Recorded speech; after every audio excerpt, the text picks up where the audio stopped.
Hey guys, मैं हूं जितेंद्र और आप सभी का स्वागत है मेरे यूट्यूब चैनल कॉमर्स की दुनिया में। गाइस, बिजनेस कम्युनिकेशन के एक और वीडियो के साथ आज हम हाजिर हैं और आज हम बात करने वाले हैं बिजनेस कम्युनिकेशन के न्यू टॉपिक कम्युनिकेशन मॉडल्स पर। गाइस, आज हम बात करने वाले हैं कम्युनिकेशन मॉडल्स की, यानी कि संचार के मॉडल की।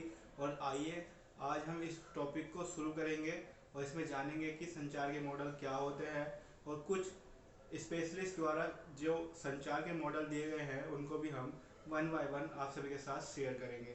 तो गाइस, ये वीडियो बहुत इंपॉर्टेंट होने वाला है एग्ज़ाम के हिसाब से। एग्ज़ाम के लिए हमने वन बाय वन वीडियो को बनाने का एक निश्चय किया है। आप सभी से बस यही कहना होगा कि आपके लिए ये वीडियो है तो प्लीज़ इन वीडियो को आप अच्छी तरह से देखिए और एग्ज़ाम की तैयारी बहुत अच्छे से कीजिए।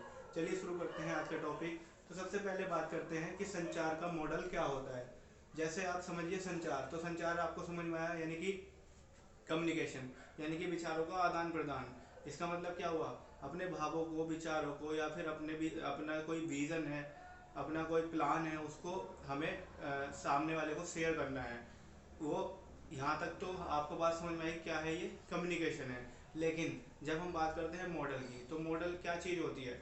मॉडल का मतलब होता है एक ऐसी चीज़ जिस जिस तरह से काम करते करते उसको एक स्पेशलाइज तौर पर हमने देखा है। यानी कि आप सभी देख सकते हैं कि जब हम बात करते हैं कि यार आपका रोल मॉडल कौन है, इसका मतलब क्या होता है? जिसको देख करके आप आगे बढ़ रहे हैं, जिसको देख देख करके आप सीख रहे हैं। तो ऐसे ही संचार में मॉडल का मतलब क्या होगा कि एक ऐसा तरीका जिसको लोगों द्वारा ज़्यादा से ज़्यादा अपनाया जा रहा हो, और जो सबसे पहली बार अपनाया गया वो अत्यधिक सफल हुआ, और अत्यधिक सफल होने के कारण क्या हुआ, उसको लोगों ने अपनाना शुरू कर दिया। यानी कि मॉडल का मतलब क्या हुआ? एक तरीका जिसको लोग यूज़ कर रहे हैं या जिसको फॉलो कर रहे हैं और उसके द्वारा अपना जो है कम्युनिकेशन जो है लगातार करते आ रहे हैं। तो गाइस, आज की इस वीडियो में हम बात करने वाले हैं कुछ स्पेशलिस्ट, कम्युनिकेशन स्पेशलिस्ट की, जिन्होंने अपने अपने मॉडल यहाँ पर अपने दिए हैं और उन्होंने बताया है कि कम्युनिकेशन को इस तरह से किया जाना चाहिए। यानी कि उन्होंने टेक्निक्स दी हैं कम्युनिकेशन की।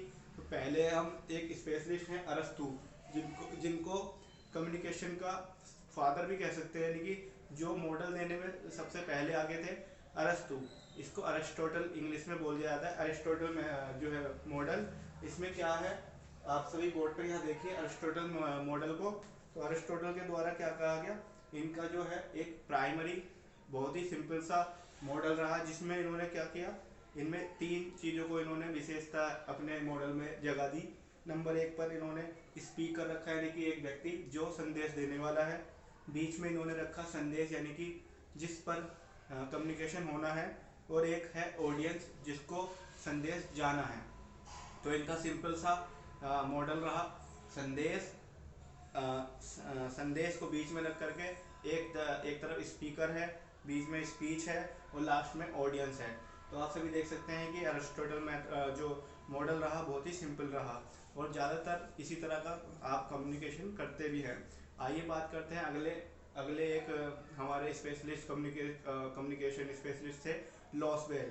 लॉसवेल, इन्होंने क्या मॉडल दिया? लॉसवेल का जो मॉडल आया 1948 में आया था, और इन्होंने क्या बताया है, ये अमेरिकन स्पेशलिस्ट रहे हैं, अमेरिका के थे, वैज्ञानिक थे, साइंटिस्ट थे। तो इन्होंने अपने मॉडल में क्या चीज़ें प्रस्तुत की है, इन्होंने जो है कम्युनिकेशन को थोड़ा सा साइंटिफिक तौर पर सिखाया है। क्या इनका कहना है, हु यानी कि कौन, सेज वाट क्या कहता है, किस माध्यम से कहता है, किससे कहता है और कितने प्रभावशाली ढंग से कहता है। तो यानी कि हु का मतलब हो गया यहाँ पर कम्युनिकेटर, यानी कि जो संचारक है, यानी जो संदेश देने वाला है। सेज वाट क्या कहता है, यानी कि जो उसका मैसेज है वो किस माध्यम से कहता है, यानी कि जो मीडियम यूज कर रहा है वो ओरल कम्युनिकेशन है, रिटन कम्युनिकेशन है, बॉडी लैंग्वेज कम्युनिकेशन है, कैसा कम्युनिकेशन है, किससे कहना है, यानी कि आपका रिसीवर कौन है, और कितना इफेक्टिव, यानी कि इसका जो इफेक्ट है वो क्या होने वाला है। तो ये थोड़ा सा एडवांस आप सभी देख सकते हैं कि ये एडवांस तरह का एक मॉडल रहा। आइए बात करते हैं थर्ड नंबर पर सैनन और वीवर प्रतिमान की। यानी कि सैनन और वीवर, ये दो जो है स्पेशलिस्ट थे, कम्युनिकेशन स्पेशलिस्ट, जिन्होंने 1949 में अपना कम्युनिकेशन मॉडल दिया। तो इनका एक बहुत ही सिंपल सा फंडा रहा। इन्होंने क्या बताया कि भाई शोर, आपके पास स्रोत क्या है, यानी कि सोर्सेस क्या है, आपका मैसेज क्या है, ट्रांसमीटर यानी कि इसको कन्वर्जन करना है, सिग्नल क्या है, मैसेज क्या है और रिसीवर कौन है, फाइनल इसका लक्ष्य क्या है। ठीक इस तरह का इनका जो है मॉडल था। ये मॉडल जो है एक कहना चाहिए गोपनीय है। गोपनीय का मतलब समझ सकते हैं एक हिडन हिडन टाइप का जो है एक मॉडल रखा गया। इस संचार मॉडल का प्रयोग इलेक्ट्रॉनिक संचार के लिए किया गया, यानी कि जो आपके फ़ोन वगैरह हैं इस तरह से आप सभी देख सकते हैं इसको। तो ये क्या है, एक साइंटिफिक तौर पर भी रिप्रेजेंट किया जाने वाला मॉडल था जो इतनी ज़्यादा ख्याति नहीं बटोर सका। ठीक, आइए बात करते हैं। अगला मॉडल है बलो गतिशील प्रक्रिया मॉडल। बर्लो का मॉडल रहा। बर्लो एक कम्युनिकेशन स्पेशलिस्ट है जिन्होंने अपना डायनेमिक प्रोसेस मॉडल दिया। उनका डायनेमिक प्रोसेस मॉडल में क्या है, आप सभी यहाँ देख सकते हैं कि इस मॉडल का प्रतिपादन डेविड बर्लो ने किया है। और उनका विचार है कि घटनाओं का एक निश्चित क्रम नहीं होता, यानी कि जो इंसिडेंट होती हैं वो उनका कोई सीरियल नहीं होता, उनका कोई सिस्टम नहीं होता, वो कभी भी किसी भी तरह से हो सकती हैं। तो उनका क्या विचार रहा, इस मॉडल में उन्होंने कुछ एलिमेंट्स लिए। जैसे पहले नंबर पे उन्होंने संचार यानी कम्युनिकेशन का सोर्स लिया, दूसरे नंबर पे मैसेज को लिया, तीसरे नंबर पे चैनल लिया कि किस चैनल से बात की जा रही है, फिर संवाद वाचक की यानी कि जो कम्युनिकेटर है उसको लिया, फिर रिसीवर को लिया और लास्ट में प्रतिक्रिया यानी कि फीडबैक को भी लिया। ठीक, तो इस तरह से उनका जो मॉडल बना वो इस तरह का बना, आप सभी यहाँ पर देख सकते हैं। आइए बात करते हैं 5वें नंबर पे थिल और बॉबी मॉडल की। थिल और बॉबी मॉडल क्या है, ये थिल और बॉबी मॉडल के अनुसार संचार प्रक्रिया विचार से शुरुआत होती है, यानी कि उसका जो स्टार्टअप होता है किसी आइडिया से होता है और ये जो है फीडबैक पर जा कर के रुकती है।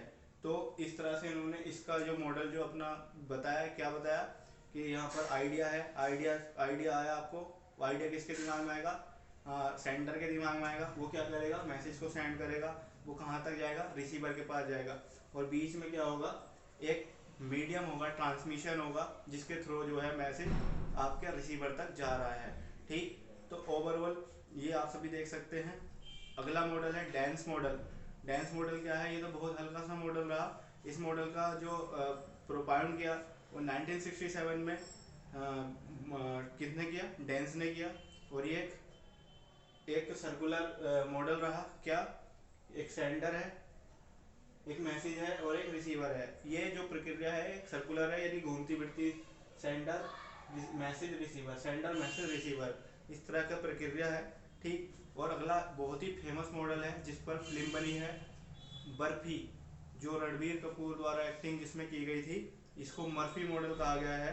और मर्फी मॉडल जो है इसका जो प्रोपाउंड किया है ये मर्फी द्वारा किया गया। और इसमें क्या है, मूक अवस्था में भी किस तरह से जो है अपना संदेश सामने वाले तक पहुंचाया जा सकता है, ये बहुत ही बेहतरीन अभिनय किया गया था इसमें रणवीर सिंह द्वारा और साथ ही साथ प्रियंका चोपड़ा द्वारा। आप सभी इस मूवी को देख सकते हैं। तो इसमें क्या है, सबसे पहले रेफरेंस है, फिर संदेश भेजने वाला व्यक्ति, फिर संदेश है और संदेश प्राप्त करता है, और बाद में है प्रतिपुष्टि यानी कि फीडबैक। आगे बात करते हैं हम लिगन्स का वृत्ताकार प्रतिमान यानी कि लिगन्स सर्कुलर मॉडल। लिगन्स का सर्कुलर मॉडल में क्या बताया गया है, लिगन्स के सर्कुलर मॉडल में आप सभी देख सकते हैं, यहाँ पर मॉडल दिखा रहा हूँ मैं। यहाँ पर कम्युनिकेटर है, कम्युनिकेटर इधर मैसेज दे रहा है, मैसेज जो है इनकोड हो रहा है यानी कि उस पर जो है प्रोसेसिंग हो रही है, और वो एक चैनल के थ्रू ऑडियंस के पास जा रहा है और ऑडियंस अपनी प्रतिक्रिया यानी कि जो है फीडबैक है रेस्पॉन्स पर दे रही है। तो इस तरह का जो है ये सर्कुलर मॉडल है किसका, लिगन्स का। आइए बात करते हैं अगले मॉडल की। तो अगला मॉडल है बेस्टले और मैकलिन का मॉडल। बेस्टले और मैकलिन के मॉडल, ये जो है बेस्टले और मैकलिन द्वारा प्रोपाउंड किया गया और इसको 1957 में प्रोपाउंड किया गया था।